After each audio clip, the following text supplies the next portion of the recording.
Good morning, good afternoon, or good evening, depending on where you're watching. This is Mike Krupa, your friendly neighborhood host of the Votum TV Heretics podcast, straight from Poland, coming to you from Lower Silesia. And today we have a very powerhouse list of guests who will be joining us to talk about the so-called Prigozhin thing. And as you've noticed, I have aptly titled our discussion today, Putin, locuta, causa, finita. Back in the day when Europe was still fairly Christian, a lot of people would go around and say Roma locuta, causa, finita, which would mean that the Pope has spoken, the matter is ended.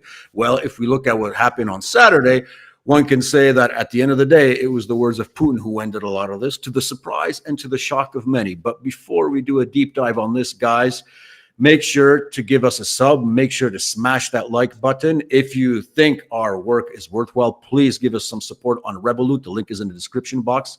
Also, the link to the blogs of our esteemed guests, Andre, Larry, and Ray McGovern, who we hope will be joining us soon, are also in the description box. Make sure to give them a like and check out their content because it really is worth looking into.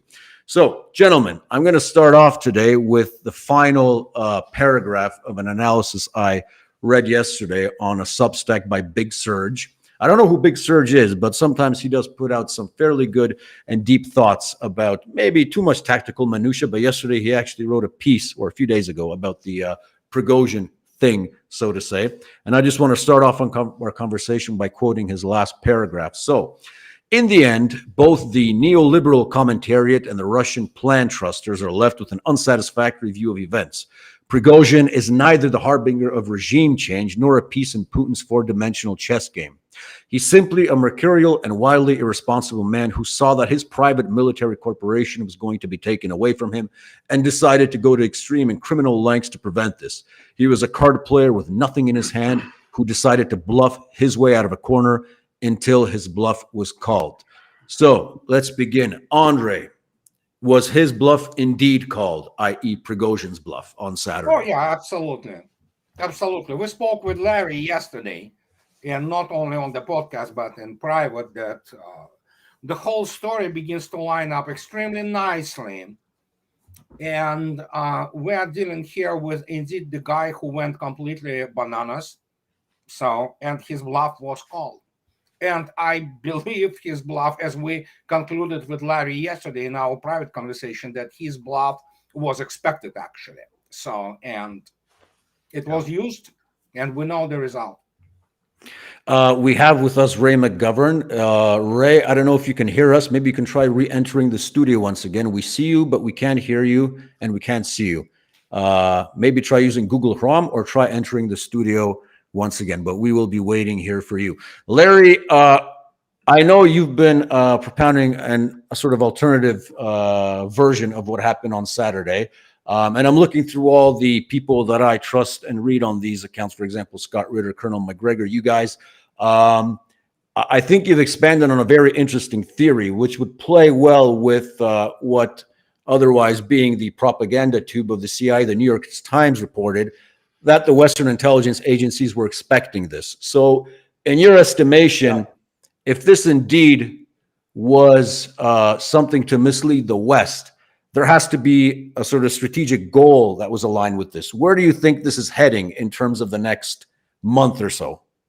Well, I don't think the West was necessarily expecting it. I think the West was involved in fomenting it.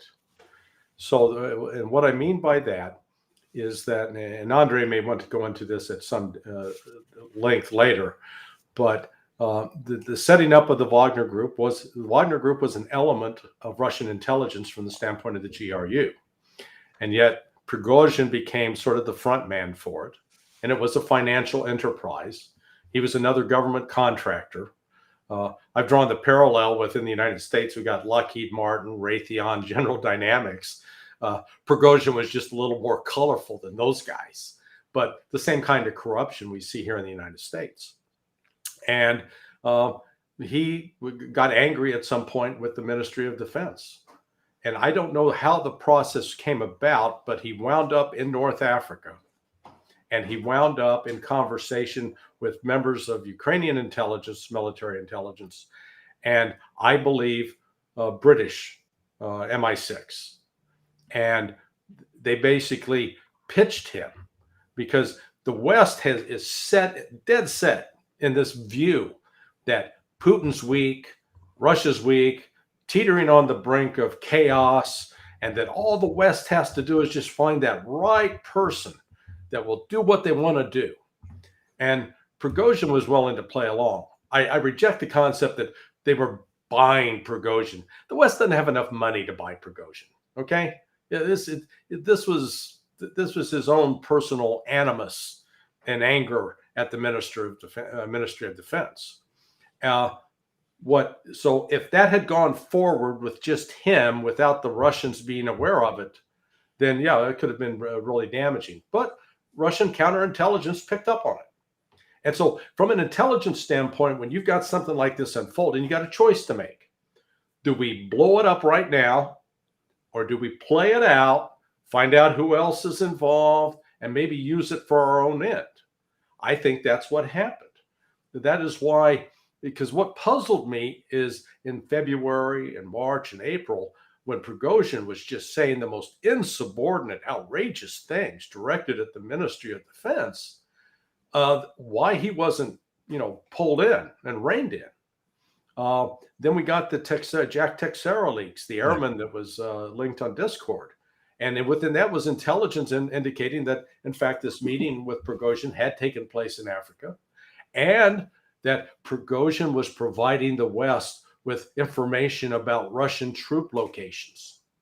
Now, to the average reader, they're really, oh boy, that's bad. This is, as I've written, this is the equivalent of taking Eskimos in January a truckload of snow, because the United States and NATO already knew where the Russian positions were because they have this enormous ISR capability, the intelligence, surveillance, reconnaissance. So, but again, from the Russian intelligence, you let it play out because this was building up Prigozhin's bona fides. It was building up Western confidence. Oh boy, this is our guy. And I firmly believe that his decision to launch this on the 23rd on Friday was because there was a plan in place that if he had succeeded, that NATO air support could have come to his aid, because that marked the last day of this massive NATO exercise. But the Russians played it, and played it brilliantly. They lined up troops in advance, units were alerted, and Prigozhin is, he may be a good caterer, but he's a lousy military planner, having no experience in that. Absolutely didn't comprehend what it would take to move force from Rostov-on-Don up to Moscow. And I've run through that in detail, and I think you've read it. Yeah. And it's just, it's mission impossible. It's mission crazy. So I know for a fact, and Andre and I talked about this last night, U.S. military and in civilian intelligence is in complete chaos now in the United States. They can't figure out what's going on. They're like, what happened? We thought this guy was, so powerful and going to deliver for us, and it hasn't happened. What's going on? They don't know. They honestly don't know. So this is where, I'm not sure if the Russians planned that, but by God, they got themselves an ancillary benefit. We do have Ray with us. However, Ray, I don't think we can hear you. We can't see you. If you can hear us, maybe try playing around with the options for the camera and for the mic, and try entering the studio once again. We'd really love to have your input. But if you're listening, that's also good. I'm going to go to Andre now. Andre, but okay, so Prigozhin goes to Belarus, and there's been a lot of jokes going around that, he shouldn't be standing in front of open windows right now. He should be really careful where he travels. And I'm getting the sense for the first time, because, I was never the one who bought into the crap about Putin being a butcher, killing journalists and so on. But this is something the GRU, the FSB might want to look into a few years down the road, if you know what I mean. What do you think? And I know you have contacts in Moscow and pretty high up contacts in the Russian military establishment, but without revealing too much detail or just giving your sense, is Putin along for? I mean, sorry, is Putin is Prigozhin along for this world? Because I'm getting the sense that a lot of people want to spill some blood over this. You need to look into the organization of Wagner Group, which is essentially an, for all intents and purposes, was an organized criminal group. Yeah. And Prigozhin was manipulated pretty well by the Council of the Commanders of the Wagner, which was filled, of course, with the professional military and veterans of all kinds of the campaigns, starting from Chechnya to Syria to what have you. And the facts which begin to stream, and they are not anyway secret. For example, the former chief of the analytical department of the Wagner, he went on record, the same as I know from, for example, there's no secret, Marat Khairulin, he's a top, one of the best Russia's military correspondents and reporters, well connected with Russian military and the special military operation. They were basically torturing people, for example. If Prigozhin was absolutely, well, mercurial is a kind of, easy term for him. He was absolute bananas. He was nuts. He loved absolute power. He tortured people. If, for example, he tortured one of the guys who was in charge of the logistics, and they would send him photographs, how much they beat the guy up, and he would say, no, you have to beat him more. And evidently, there were also some murders there. So, yeah, the question is, FSB and GRU right now, GRU, they don't have to really look into this because there will be many people who would like to settle accounts with him, especially considering the fact that many people still bypass and do not recognize this history of Bakhmut, that Bakhmut was not absolutely what have been presented, be that in Russian or let alone Western media. And Western media are completely, detached from the realities of Russia and especially special military operation. Bakhmut was not supposed to happen. And Prigozhin's, those idiotic rants and absolutely unhinged, here we have Ray. Hi, Ray. So and the point is that it was Prigozhin and his Council of Commanders who completely on their volition, in violation with the contract and operational orders, which gave them sector near Bakhmut to hold the line, they decided to show how good they are and basically ride the gravy train of the contracts by demonstrating how dramatically good they are tactically and operationally. And essentially, they violated the orders and they went into Bakhmut. Hence, those unhinged, demands for the ammunition and everything. And because of that, what happened? Russian army had to actually pull their reserves to cover their flanks, and then, of course, they were demanding more expenditure, more than daily combat load of their ammunition and everything. They so to speak, liberated Bakhmut at the price of up to 50% of the casualties in their units. And very many in those units were actually precisely people from prisons. They, especially the hard criminals.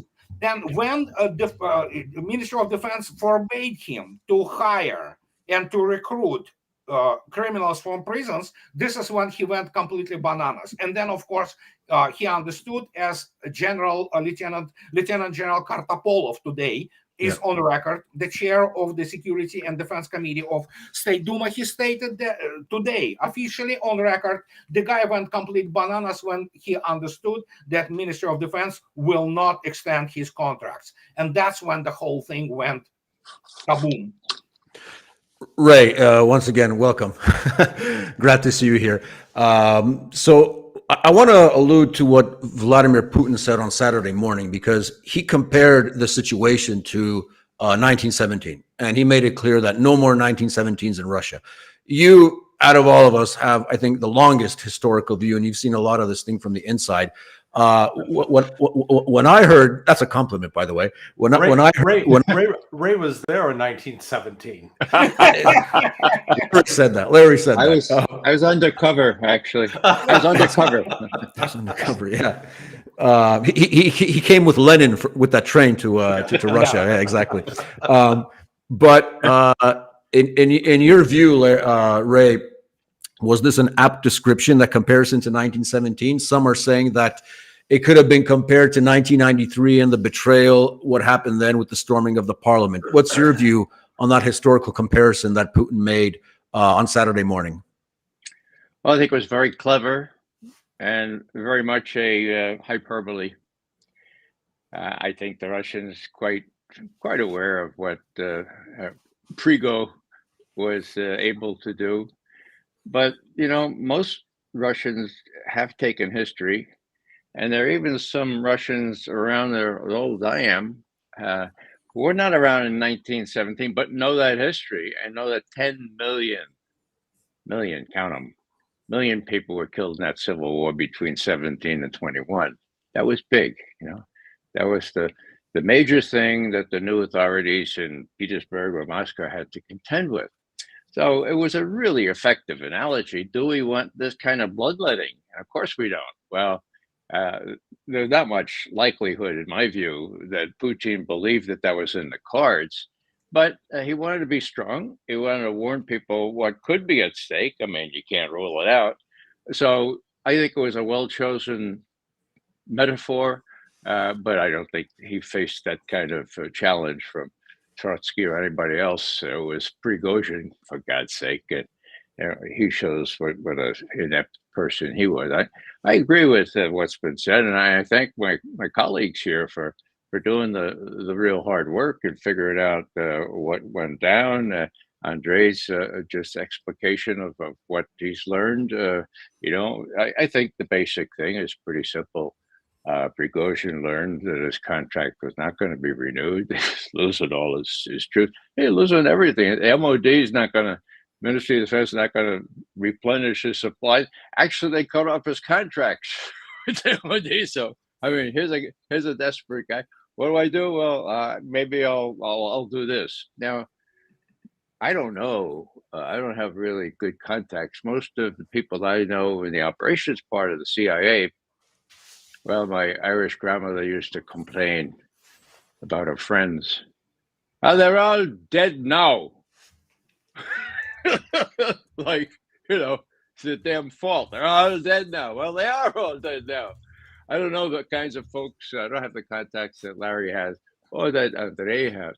But sometimes it's the simplest explanation is the better. I think what Prigozhin faced was enough to drive him still more bonkers, more bananas, I guess is the word today. And that if some, there's probably, I don't know how many people there are in Ukraine connected with Western services like the British or like even the CIA, but I would not rule out somebody telling GS-12 at the station in Kiev, oh wow, it looks like Prigozhin's going to make a move. What should I tell him? Cable back to headquarters. What's to lose? Yeah, tell him, go ahead. Oh my God, Now, if they're that stupid, if they're that ineffectual, well, that's one thing. If they expected any success here, but the other thing is, Larry said, if you don't want the primary objective is to blacken Putin and show he's not fully in control, they might have thought that would happen. They are not they're not the sharpest knives in the drawer. So. My basic point here is that does this leave Putin stronger or weaker? Now, I read in the New York Times, the Washington Post, and the Wall Street Journal that he's much weaker now, that there are cleavages and dents and all that. I don't believe any of this. It's very, very clear to me. He emerges in a even more strong position. That indeed there was a degree of embarrassment that occurred, and that Prigozhin didn't get the knife is a little embarrassing. The more so, as Andrei pointed out from the start, that 2022 Russian airmen probably dead because of the shoot down those helicopters and that one other plane. So there's a little bit of embarrassment there, but I think the net effect is to make him really feel his oats. And the proof is in the pudding. What happens next in Ukraine, of course, will determine a lot of this stuff. And my guess is that within the next 3 weeks, and I'd love to be challenged on this by people who know a hell of a lot more than I do, within the next 3 weeks, the Russians will be at the Dnieper, and they'll be saying, all right, are you ready to deal now? Please challenge me on that. That may be far too favorable to the Russian advance. Well, if anybody wants to see a good piece of comedy, which I think reflects on the analytical capabilities of and the sorry state of a lot of sectors of the U.S. intelligence community, I highly recommend Michael McFowle's tweets from Saturday. I mean, it's pure comedy. This is like Saturday Night Live stuff material, and especially the last tweet. It was like, damn, I wasn't expecting this. I was wrong at the end of the day. Just beautiful. At least he had the temerity to say I was wrong. Whereas Ann Applebaum's article about civil war in Russia is still up on the Atlantic, I think. So there you go. I don't know. Maybe I have to write in Polish to Radek Sikorski on Twitter to stop making himself an embarrassment. But as for McFall, let me Go just say that he labeled his site without any apparent embarrassment McFall's World. That's what it is. Perfect. I mean, the guy you talk about bonkers. This guy is bonkers in a very insidious way, because I think he has the ear of Blinken and Nod and Sullivan and Nolan and all these. They actually believe what this guy says. He and some other misguided guys. So that's the problem. Let me just add this. I asked a psychiatrist friend of mine, I'm worried. Do you think President Biden is compass mentis? And the psychiatrist wrote back, he says, doesn't matter. I said, what do you mean it doesn't matter? It doesn't matter. When he was fully compass mentis, he listened to the same people who are running things now. So whether he's compass mentis or not, they're still in charge. They're running this stuff into the ground. Doesn't matter. Whoa. Hello. It doesn't matter. Yeah. Now, let me read. I received from a friend who's directly, let's say, involved. He's got direct access to some of the intelligence going on, and it's not it's not classified. He's just giving the atmospherics, and he said that there's a ton of theories running wild right now, and one thing seems abundantly clear: no one has a effing clue. This seriously threw our most qualified analysts for a loop. Even the most fork-tongued soothsayers have had to admit that peeling back the internal dynamics between Wagner, FSB, and the Kremlin is a best guess situation at this point. So bottom line is, intel community, they're in the same boat as McFall. Well, boy, we didn't expect that, and who saw this coming? And it highlights sort of the lack of people of raised caliber back in the day, where you had somebody with both the education and the language and the experience that could weigh in and try to bring some light. Exactly. Now Russia, as we all know, is losing in Iraq, which is probably direct consequence of the Prigozhin's mutiny. So, what can I say? I mean, you have to understand. You have to, Larry. You are absolutely and Ray is absolutely on point. We have people who are utterly incompetent. They are just. I don't know how even to explain it. Yesterday there was an article in the American Mind, I believe, this popular blog, and my friends on my discussion boards gave their basically the link to it, and I will be using this wonderful piece by one of the Slavic scholars from San Francisco, and she writes that basically, I mean, we don't have anymore the Russian and Slavic studies field. It was completely Ukrainized, and people believe this garbage, So, and when you have people who believe this garbage, and especially against the background of Russia losing in Iraq, so there you go. What do you expect? The times, I'm a Cold Warrior 1.0, and you say, oh yeah, at that time those people were just of a caliber. They knew their, basically craft. They knew what to do, and they had a, basically broad minds. And And now what do we have? We have people who believe that Surovikin already is arrested. They have no clue how the command structure and how the basically TOE of Russian armed forces, how it all operates. They have no idea how Russian political top operates. They bought into Anna Applebaum. She's not a historian. She's a shyster, for crying out loud, And that is why you cannot get those people on the honest discussion, because they are absolutely lost in this virtual world. And again, what can I say? Looking at photos, I just don't want to go there, So Let's go, Brandon. Let's go, Brandon. Okay, here's a thought, guys, because we know pretty much what happened on Saturday. We know the dynamics. We know who tried to use it most likely, and who's surprised, who's living in McFall's world, as Ray said. But now he's in Belarus. Now, what I'm trying to figure out is if he's there to be managed by Lukashenko, if he's there to be taken apart by Lukashenko, or if he's there to be used by Lukashenko, because Alexander Lukashenko did make a statement where he said, we can use some of the combat capabilities of Wagner. That got a lot of people in Poland angry. They said we're going to strengthen the border with Belarus, which is kind of hilarious, because if you think about it, if Wagner actually went to fight against Poland, we'd probably have him in Warsaw in 24 hours. Anyway, but they're there. And the question is, what are they going to be doing there? Or what is Lukashenko going to be doing with Wagner and with Prigozhin? So I'm going to throw that ball first to Larry. I don't know how many people have dogs. They take the dogs out for a walk and the squirrel shows up and the dogs go chasing the squirrel. Prigozhin's the squirrel.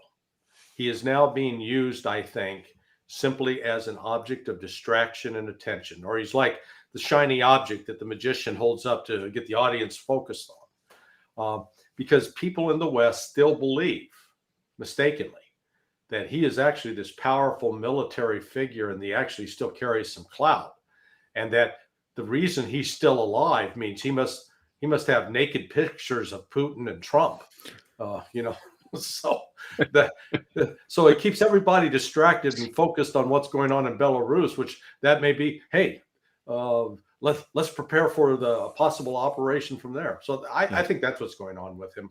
I think the Russians are, Putin and his generals and the Ministry of Defense, they're going to make as much use of Prigozhin as possible, and he doesn't have a say in the matter if he wants to stay alive. Andre, your take? First, we need to keep in mind that the disarmament of the whole Wagner group, which de facto is done, it's over. There's not going to be the Wagner, but disarmament from the taking away those heavy weaponry. First, somehow they got Panzer air defense. That's what shut down K-50. Nobody knows how they got there. But there's a lot to be said on how they were positioning themselves. There was a lot of arrogance on their part. And again, now I told you the story about Bakhmut. Actually, it goes even further, back to 2018 and Deir ez-Zor issue. This is when Prigozhin wanted to throw the guys over the line, which is the confliction line. And obviously, Russian Defense Ministry and their staff in the Khmeimim base said, "You not go there. Do whatever you want. You are kind of like commercial group." So they got themselves attached to this Syrian warlord, and they wanted to go into the Kurds' territory to do their money, oil, all kinds of things. So American staff calls CENTCOM, I believe, calls Russians and say, "Hey, are those your guys?" And Russians say, "No, they are not." Say, okay. And they bomb the hell out of them, And guess what? Then, of course, Prigozhin panics. He flies to Moscow and talks to Shoigu, and rather tries to grab Shoigu's sleeve. You have to understand, the levels are very different. But he gets to Shoigu, and Shoigu said, "Oh, you wanted to be a Napoleon. So how that worked out for you, And this is how it all started. They are not as good as they were portrayed. They are nobodies with their the typical private military company TOE, table of organization and equipment. They are basically lightly armed storm groups. There are nobodies without Russian army. Mm. And that's the whole thing. But evidently, they learned absolutely nothing from Syria. And Bakhmut was this thing. Now, Prigozhin, as I already stated, there's a lot to be said. But he, as Larry correctly stated, he will be used as the, shiny little thing, And again, the Wagner by itself, how many people went there in Belarus? Less, I don't know, 1,000 maybe several hundred, most likely even less than that. Fewer than that. And of course, do not forget, Russia already has a full division, actually, group in Belarus, which has in its possession all heavy equipment. And now we know there are also tactical nuclear weapons there. So appearance of Prigozhin there, who knows? And Belarusian KGB, unlike FSB, they are not really bound that well with the laws. They can work in the good old ways if need be, So they can make him do what they want him to do, and whatever will be his use. But again, Wagner is done. And just to reinforce one thing that Andre said before you jump to Ray, at the headquarters, the Joint Air Operations Command Center in Qatar. I know this firsthand from someone who was there. Every day, at least in 2018, there was a coordination phone call between the general and the Russian general staff. So that's where it took place. And so Andre's account about Russians, the U.S. calling up saying, "Hey, what are your guys over there?" And the Russians, "Nope, not ours." Yeah, there you go. He lost between 20 to, some people say, 80 Wagner people there. So there you go. Ray, would you agree that because you've watched Soviet and Russian leadership up close for a long time? Because the question that I have is, Putin, I'm pretty sure knew of all these shortcomings of Prigozhin, of Wagner, what they were doing, how they were being mercurial. They wanted to be these, badass diehards out in the field. But would it reflect on the sort of naivete of Putin or the leadership in Moscow that they tolerated this situation for so long? Like, I know that Andre, in his post from Saturday, mentioned one General Alexeyev, apparently, who was responsible for contracts in the MOD. But Ray, from your perspective, and with obviously the benefit of hindsight, was it a mistake that Moscow tolerated Prigozhin and Wagner for so long? I never could understand, and I don't understand now, why they tolerated his antics for so long. But I think the proof is in the pudding. They finally said, all right, we'll take away his weapons, we'll take away his people, we'll make sure his people have to sign up to the army. So, I mean, can just be patient for a while. Let's not have an unseemly dispute here. The guy is recognized as bananas by so many people. Let's deal with him eventually. And it was all coming to a head. And as I say, that seems to be the casus belli, so to speak. Why Prigozhin do something, and why not take Rostov-na-Donu? Hello. Right. So, and right now I'm fielding this open question. Anybody feel free to jump in. But okay, so right now we're over the Prigozhin thing, so to say. The situation is manageable, under control. The counteroffensive, everybody can see. I read an article in Forbes today. I think even Forbes mentioned that for the Battle of Tokmak, it was like 25 tanks within a couple of minutes that were destroyed by the Russians. So I'm surprised that for the first time since the start of the SMO, we're seeing mainstream media being so honest in their assessments and so upfront with a lot of things that are happening on the southeastern front, which goes to show you that I think they're sort of preparing the audience to cope with what's to come. But what do you think they might have up their sleeve if the counteroffensive is dying out, basically? The Prigozhin thing, as we call it, is managed, destroyed within one day. Is there an option 3 for what else they might do? Or is it just going to be more coping? I'm throwing that question out there. Well, I'll jump in first. I think a lot of it hinges on what's at the upcoming NATO summit. There is one growing division within NATO. Whatever unity had existed prior to this about, staying all in and throwing money and weapons at Ukraine, there's now, I think, some serious second thoughts about that. There is the group, though, within that whole NATO gathering, the United States and United Kingdom in particular, that are probably going to be pressing for expanding. We'll go to Wunderwaffen level 4, cluster munitions, F-16s, M1 Abrams tanks that come in and save the day. But the problem they've got is the logistics on the ground, because the army of Ukraine is being degraded now for the third time. Yep. It's not the same army that existed at the start of the special military operation. And so as such, it's going to take a while to recreate a fourth iteration.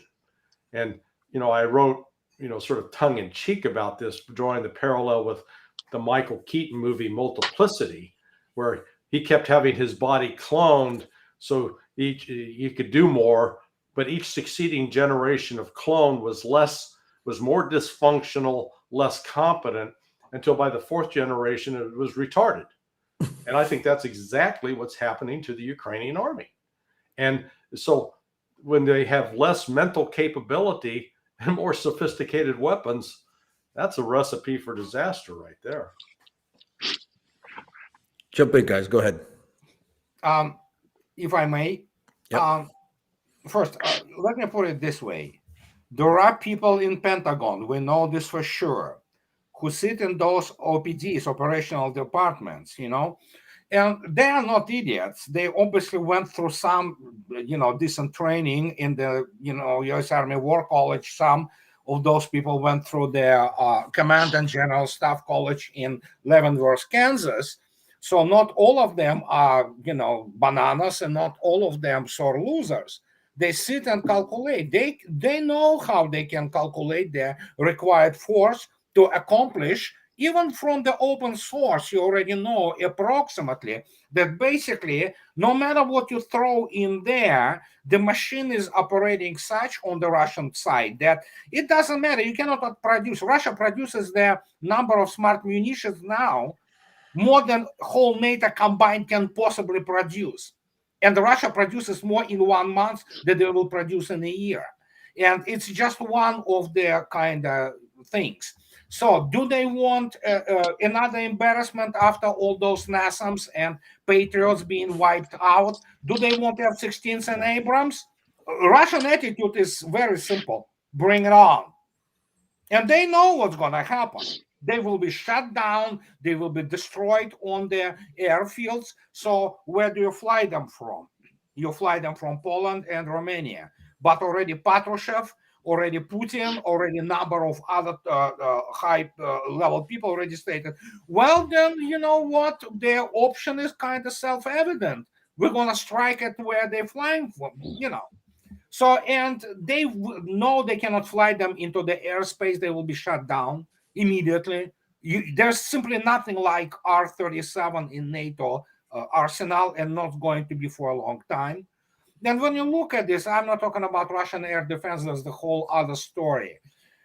So Abrams, sure, send all Abrams, send in the clowns, as the song goes, so there you go. And they know this. So as Larry stated, but I agree. It's probably going to be another Wunderwaffe phase until they will have to, they will cope. They will continue to cope. Do they want more embarrassment? They will get more embarrassment. Ray, yeah, before you go on, I just want to segue in that before you make your statement, just to consider, are they, and I want to hear this from you, are they still considering the China option as a pressure element on the Russians? Go ahead.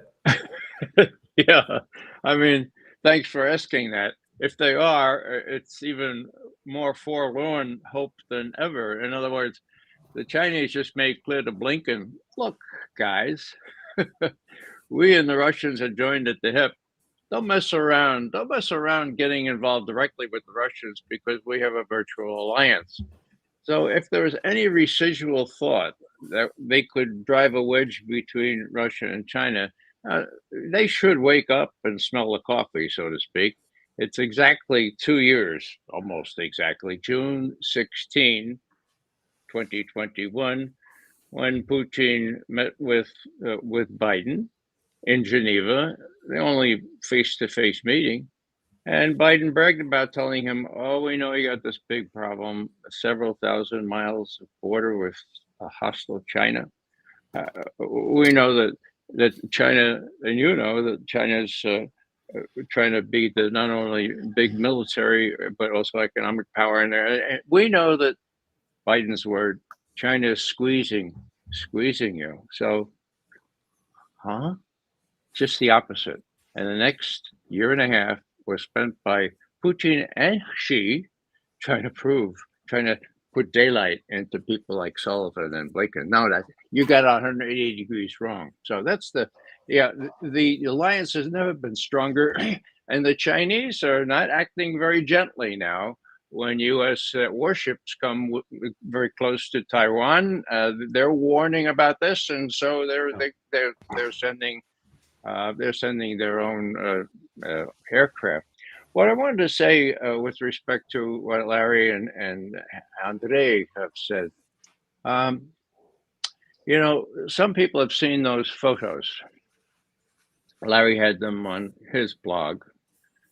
Those awful, awful photos of what war is really like. At first, I was reluctant to look at them myself. But I have this idea that maybe Americans need to see that. Maybe the notion of fighting to the last Ukrainian is just kind of this intellectual concept. Maybe they need to see the photos of what we're doing to those little kids, those big kids. My God. And maybe some of the rulers of NATO, if not the US, still have a human heart, like I have one right here. And maybe a combination of a little bit of empathy with the notion, my God, we're going to throw more money after good money after bad. Maybe that will have some kind of effect in Vilnius.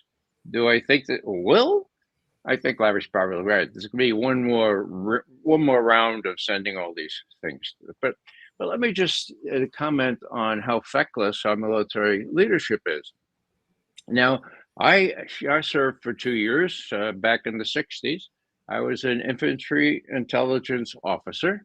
And, whether in the infantry as a platoon leader or in intelligence as an S2, I had to do an estimate of the situation. Sounds trite, doesn't it? But before I took my platoon into battle, much less an army, I had to measure enemy, how many there are, how they're armed, where they are, who supports them, what kind of support in depth could they have. Whoa! So you have to sort of gauge the enemy. And then weather. Could weather play a role? Well, yeah, I suppose in Ukraine, you can't move in the damn place for 4 months out of the year. Okay, so that plays. And then, terrain, right? Terrain. New York Times today has a front page story about, we never took into account the terrain. And look at these pictures of the fortifications that the Russians have. And then all this blank space. And oh my God, the terrain is really important all of a sudden, right? And what's the other thing? Locks, okay? Now it's not the locks with the bagels that I used to eat in New York City. Lines of communication and supply, for God's sake. Look at the map. See where Russia is. See where Ukraine is. See where the United States and the rest of NATO is. Okay, and get real. Okay. Now, on all those fronts, if people looked at that, they made exactly the wrong decision. It's almost as if they wanted to shoot NATO and the U.S. in the foot. Well, how could that be? Well, as Andre points out, they're reasonably educated people, at least at Leavenworth and maybe West Point. But, they salute. And if General Austin, former General Austin, the Secretary of Defense, and Joe Milley say, well, hey, we got to keep doing this because the president wants us to do it, then they salute, okay? And there is no check on them. Now, intelligence analysts, what is Lloyd Austin's general 4-star experience with intelligence analysts? Well, he was commander of CENTCOM, right? With purview over the Middle East. This analyst said this is crazy, or this is going nowhere. The U.S. actually is encouraging this terrorism, and it's not going to work. And what did he do? He changed all the conclusions, and he sent up to the White House what he thought the White House wanted to know, which of course was true. And now look, he's Secretary of Defense. Now, what's the point? Never, never in my experience have I seen 50 military analysts, I mean, active duty military, risk their careers by making a formal complaint to the Inspector General of the Pentagon. Okay, what happened? Well, what usually happens, a 2-star was named to examine, to investigate a 4-star. What's going to happen with that. So he was let off the hook, but that's the guy. It's the same guy.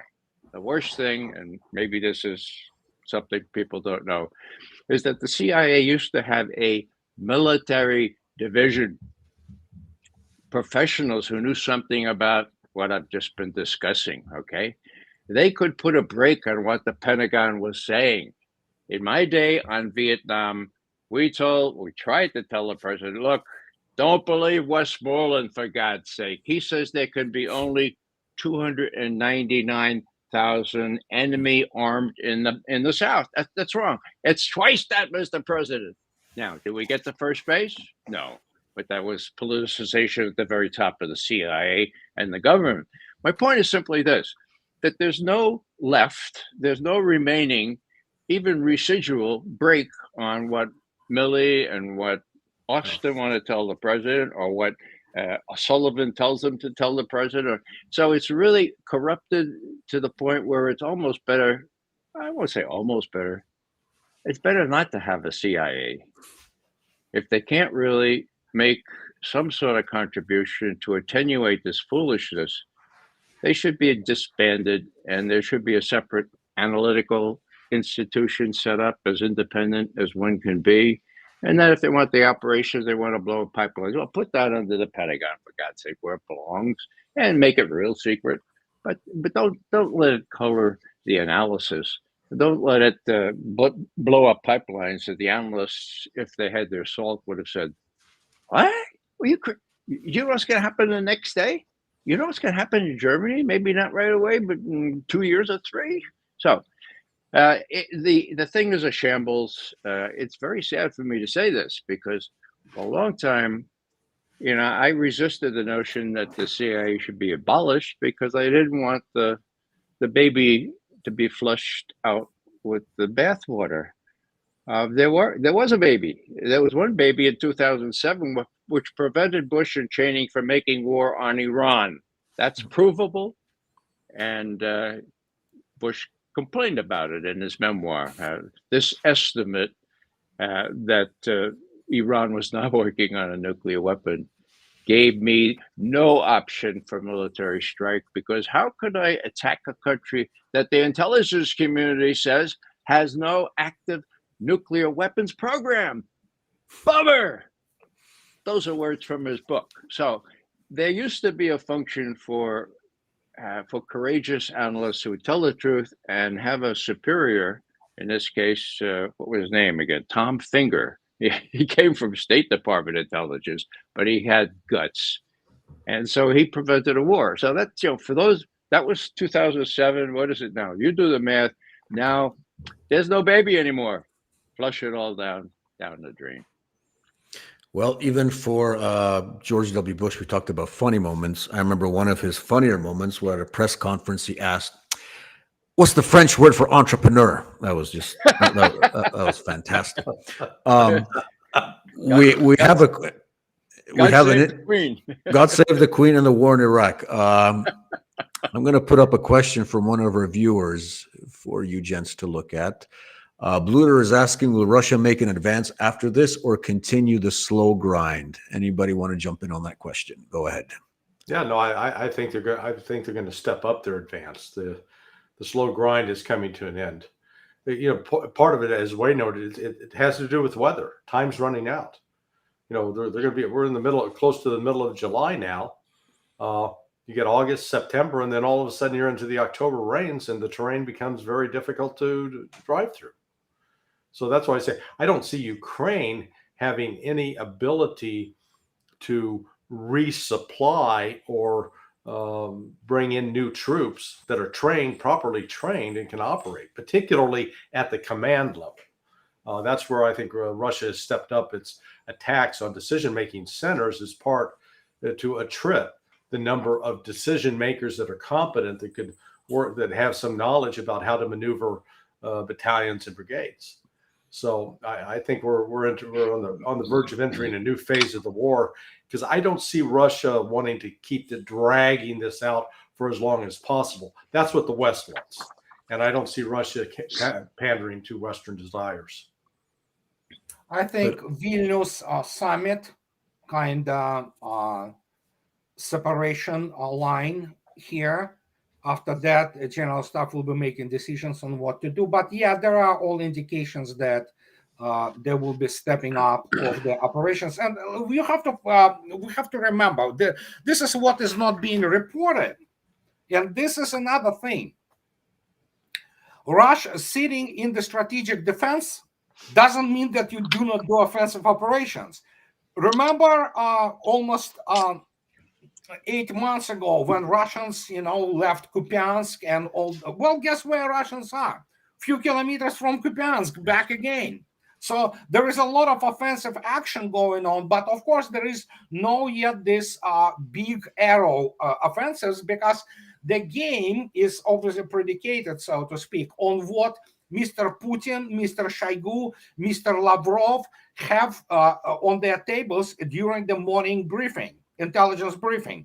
And we do not know that. And I say all the time, I wish I was the fly on the, on the wall, at least for 20 minutes, but the point is, obviously they play not just military part, they play the foreign relations part, they play economic part, and it is all combination, so to speak, which translates itself into the coherent national policy, which has to be developed, in order to basically both defeat the combined West, which already actually has been defeated. It's just a matter of the arranging how things will go after that. And of course, keeping the lead on the escalation towards nuclear threshold. We have to remember this. We have in Washington, especially in State Department, people who are nuts. I mean, they are fanatics. This is neocon cabal. They effectively hold the U.S. foreign relations policies hostage. And we don't know how many people which are also bananas who are ready to do some unthinkable things.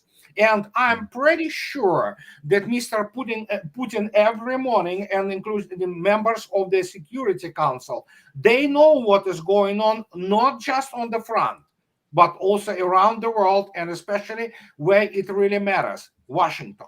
There are only 3 poles of power right now in the world. It's Washington, Beijing, and Moscow. The rest doesn't matter that much. It's really kind of, on the different level. And how these 3 will arrange things, even Russians say, yeah, we eventually will have to talk to the United States, but Russians are not interested in talking to Ukraine or Europeans or whoever else. And Beijing is sitting there waiting and looking at this. And yeah, I know the Chinese attitude towards all that from people who are sinologists. So, and I would say that, yeah, we might see the real activization of the offensive operations. So, but Vilnius probably is the kind of, the point where we have to look at it, more attentively. Ray, you were around in Operation Barbarossa, so go ahead. It was a tough slog, I'll tell you. I was between 1 and 5 years old. Yeah. I was around for all of World War II, so I'll give you that. I have a couple of points to make, but first I want to ask the experts, Andrei and Larry, one factor that hasn't been mentioned, I mean, weather has been mentioned, thanks for reminding us, Larry, the election.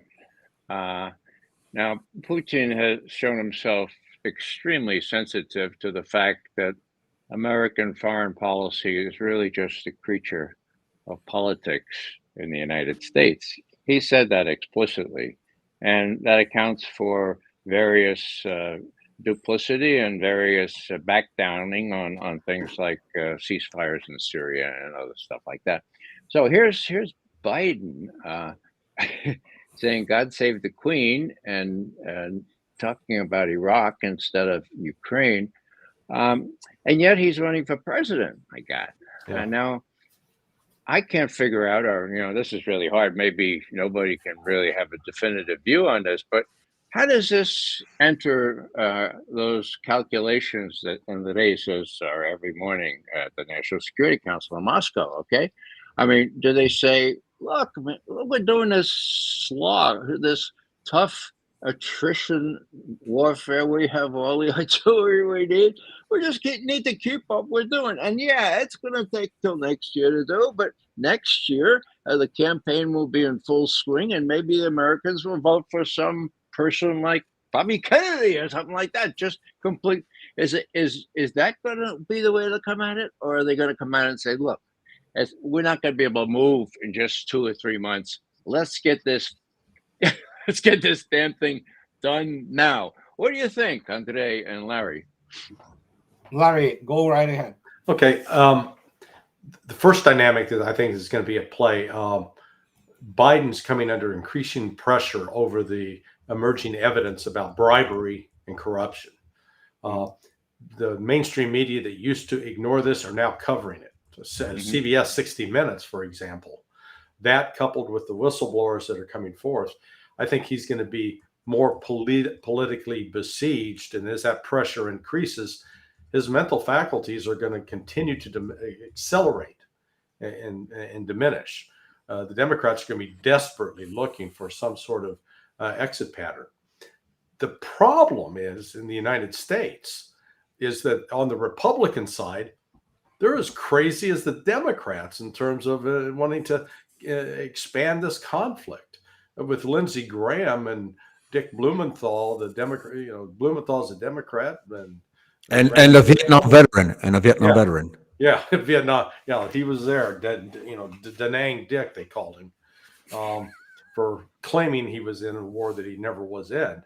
That they're talking about wanting to enact Article 5 and bring NATO right into the fight right away. So, I experienced something years ago when I was teaching a senior crisis management seminar. Every month we would have a different government, and I did it for countries out of Latin America, Central and South, Africa, Asia, Middle East, across the globe. And I found one common thing, and this was during the war in Iraq in 2004, 2005. All of these foreigners, didn't matter what their religious background, what their cultural background, what their language, all of them believed that the United States had some secret plan we weren't telling them about, that we really couldn't be this stupid and this incompetent. I mean, honest to God. And I had to say, guys, sorry to burst your bubble here, but yeah, we are actually that bad. And they were like, how can that be? And I think that's part of what Russia's grappling with right now, in answer to Ray's question. Exactly.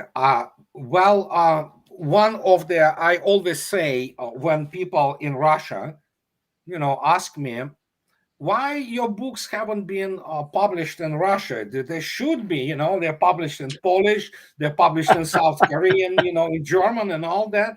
I said, if my books will be published in Russian, most of the Russian establishment Americanists should be fired because they have no clue what they're dealing with. So, but luckily, Mr. Putin and Kremlin do not communicate with them. They communicate with Russian diplomacy, SVR, the Service of the External or Foreign Intelligence, FSB, and other competent people. But academically, my books are basically what you said. There is no secret plan. It was in the open all the time. And when you begin to run numbers, operational issues, it's like, oh my God, Russians being paranoid, justly so, about the whole thing outside. Absolutely, justifiably. Then when you look and say, let's not underestimate the enemy. I said, yeah, let's not. It's good. But let's not overestimate it too, because it becomes even the actually sin onto its own. Because you need to be realist, you need to understand what goes into, so to speak, this machine and what you get as the output. And when you look at this, like, oh my God, how you deal with the United States right now, who you gonna talk to? That's the main problem. You probably can talk even in France, although I think so France is done. You can theoretically talk to Marine Le Pen, okay? You can talk to some politicians, let's say, even in Germany, but who do you talk to in the United States? Yeah. And that's the point which Putin is on the record, Lavrov is on the record. He said, we're gonna talk when you guys are ready. So they understand the internal dynamics in the United States. But I can just add one thing, which is the funniest thing at all. One of the results of the Prigozhin affair, that was Putin approval rating went from 80% to 90%. So that's pretty much tells you everything you need to know. And these are by independent poll. Yeah. So, well, let me just, if I may, go ahead. Of course, Mike. Go ahead. I know this is really a hard question, and I didn't ask it right, but let me try again. Given the Kremlin's appraisal of political dynamics in the United States, are they more likely to go ahead before the rains come and the mud comes and finish off this thing, or are they more likely to just attrit and carry this thing into next year? That's a tough. I don't know. That's why it's a tough question. Yeah, because what do you think? We, for the first time since Vietnam, United States, not most population doesn't understand it, but for the first time since Vietnam, U.S. foreign policy is being driven by the events in some other place, which is, of course, Ukraine, more than Iraq, more than Afghanistan. And because there's so much at stake for the combined West there. So, and this is this interplay. Will Russia go and finish it off? Absolutely possible. How probable it is, as I already stated, the watershed moment should be after seeing what's going to be decided in the summit in Vilnius. See what will be delivered, so to speak. Then how much time it will take to wipe out all this health, which will be wiped out with the, again, horrendous losses to whatever is going to be thrown, impaled, basically. And then see if we'll go from there. But who knows? Russia may do this, trick of the tail and do just prior to Vilnius summit, go onto something really big, and that's pretty much gonna close the agenda and say, yeah, you know what, screw that. And as Larry correctly stated, that we have now the mainstream media speaking about things. I saw today Forbes, they say, oh my God, the losses are catastrophic, Well, sure, didn't we tell you this for the last year? So there you go. Yeah. Where were you last summer? I have a question about Mike. Could I just just a couple of real small things here? Sure, go ahead. One is that I want to express appreciation, if I haven't already done, for all the really tough work that Larry and Andrei have done. I want to apologize for being late. I couldn't find the link, and then I couldn't get on through Firefox. I had to go back to Chrome and all that stuff. So I sincerely apologize. It's no not problem. very polite to No be late. problem. Yeah. But thirdly, and more important, nobody has mentioned the nuclear power plant at Zaporozhye. Yeah. Now, I'd like to see. I mean, just to set the stage here, June 20th, Budanov of surface. They said the most terrifying thing is that the Russians are going to attack the power plant. Okay. On the 22nd, Zelensky says the same thing. This is going to be awful. Okay. And it's the Russians. And they'll blame it on us, probably the Russians will, okay. Next day, June 23rd, Lindsey Graham, resolution in Congress. If you blow up the nuclear power plant, that can be considered an attack on NATO and will invoke Article 5. what the hell is going on there? I mean, if the Ukrainians feel that their back is really against the wall, and that Vilnius is not going to help them, what's to prevent them from blowing up at least one of those cooling ponds at Zaporozhye? What do you guys think? They have been trying. Yeah, Larry, go right ahead. No. I was just going to say, I think they're. I don't think they don't have the military. Ukraine no longer has the military capability to carry that out. I mean, so they hit it with some HIMARS. Russia has not got the plant up and running full blast, so that if one of the reactors is breached, you're going to have a major disaster. It's basically shut down, and it's and the Russians have it fortified and pretty well defended. But this is another indicator or symptomatic of the craziness of the West and the desperation, because that's desperation. If things were going well for them, they wouldn't even entertain this. They'd be marching to the Sea of Azov. They would be breaching the third line of Russian military defense. Hell, they haven't even reached the first line, and they've depleted their force. I guess the number's now close to 50% of their manpower and equipment's been used up, and they've got nothing to show for it. So, but you're right, Ray, that they would like to try to create the predicate of a nuclear threat. Again, this goes back to Graham and Blumenthal, to justify enacting Article 5, because getting NATO involved militarily directly with soldiers and on the ground, Ukraine now understands that's their only possible chance of surviving this. And even if that happens, they won't survive it. Plus, they were throwing those diversionary recon groups trying to penetrate their basically premises of the Zaporozhye nuclear plant. All of them have been annihilated, and there is a serious air defense there. So, plus the reactors themselves are fairly well, enclosed.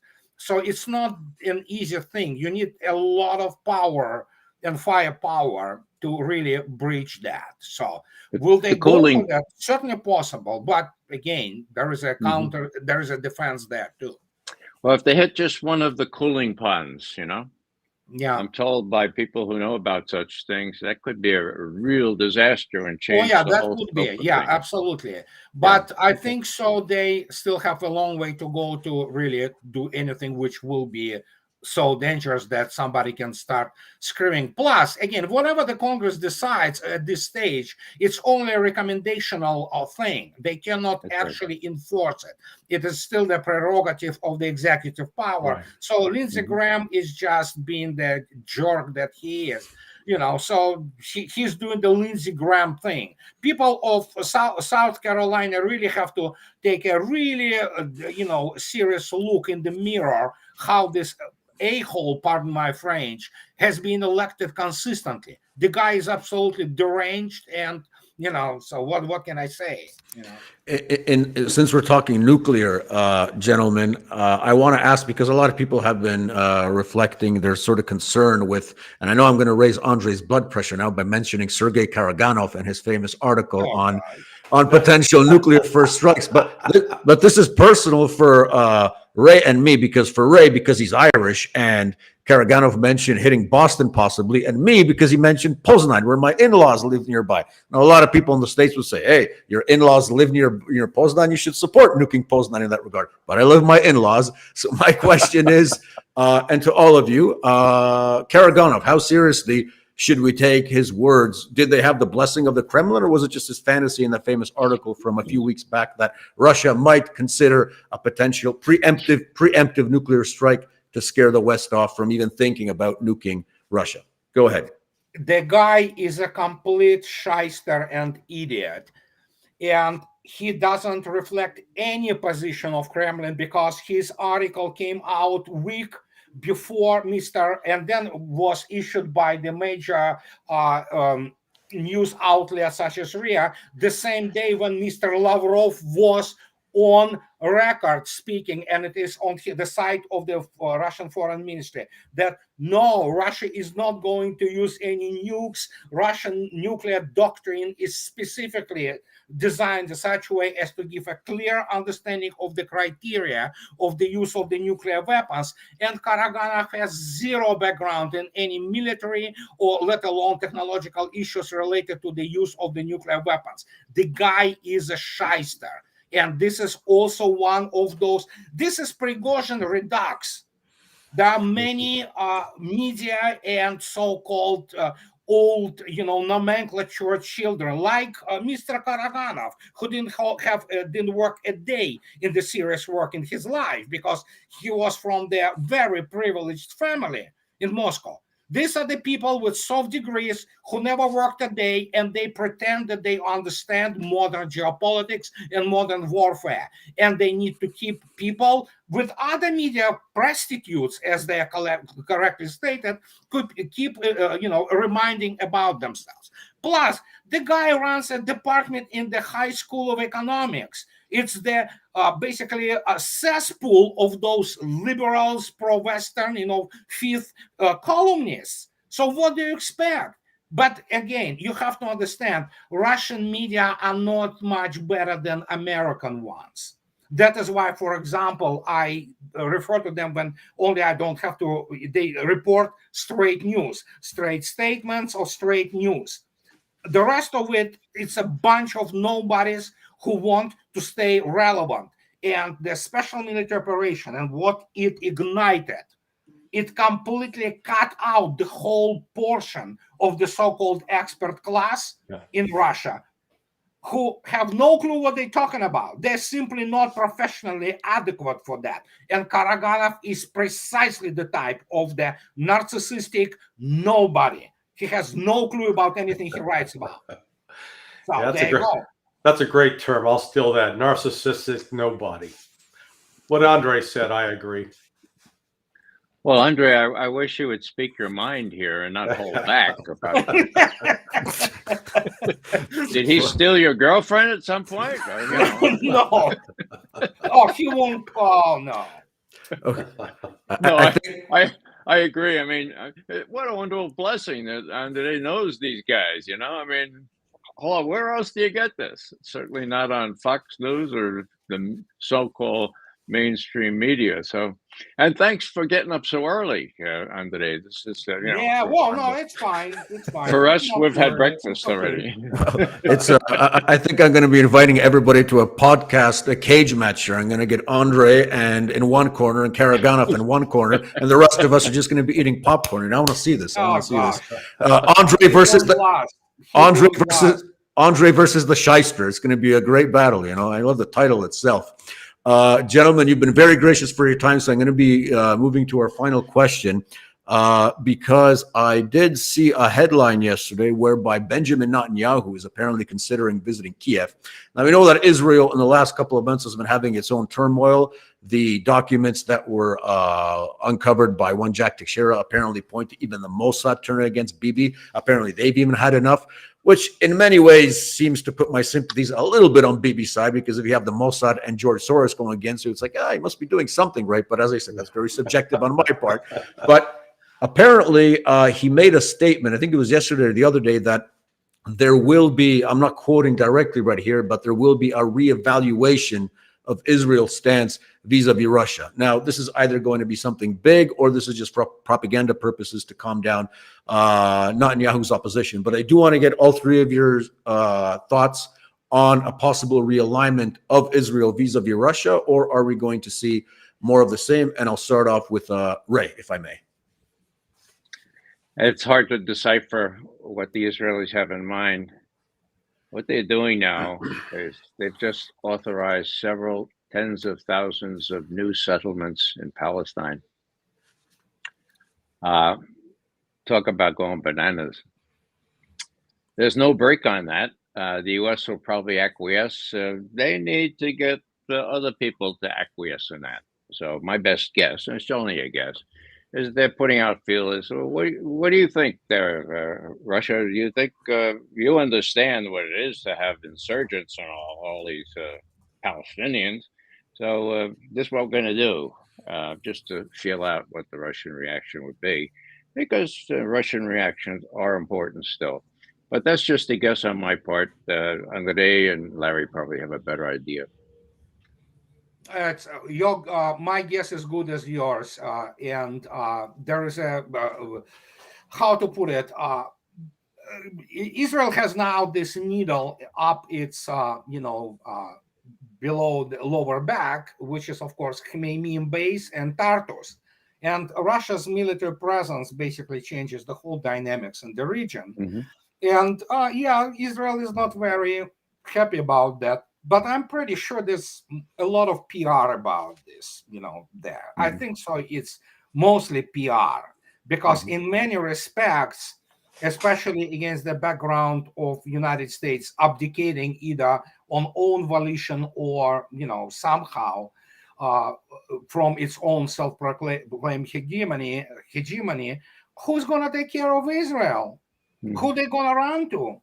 Well, I mean, Russia is one of the options because at least Russians can hold back Iran, at least kind of manage this whole situation. And Iran is developing, and now that Iran has this whole new role in basically BRICS, essentially, which is coming, he's joining, and of course in the de facto regional alliance between Russia and Iran. My God, Iran is going to get a lot of good weapons. And Israel is nervous, very nervous. So there you go. But you got the Israeli arrogance, which is they're notorious for it, is still also part of. I view Israel. They're like Russia's version of Florida. All the Jewish members, all the Jewish snowbirds, flock to Israel to escape the winter, and there's a significant Russian and even Ukrainian presence there. I've noted that this one guy who's counted by the United States as the ultimate Russian criminal guy, Semyon Mogilevich, is actually a Ukrainian, but he's an Israeli citizen, carries a passport, and they don't arrest him. So my point is, Israel's very pragmatic about being self-interested. They've always counted on the United States to back them, but I think they can recognize that there's a sea change underway in the Middle East because between China and Russia, they're altering the landscape. So I don't see Netanyahu taking steps to irritate or isolate either Russia or China. I think they're going to be moving to try to figure out how to cultivate closer ties because, as Andrei noted, keeping Iran under control is something they want to do. In the past, prior, when Trump was around, there was that element in DOD that, like Milley, pushing to start a war with Iran. And at that time, they could count on Saudi Arabia perhaps to allow air refueling to take place for an airstrike in Iran. They don't have that now. Israel has no ability to launch any kind of air operation against Iran. They don't have anything where they can overflight or refuel. And the United States is not in a position to back that. So the threat of that has receded, I believe.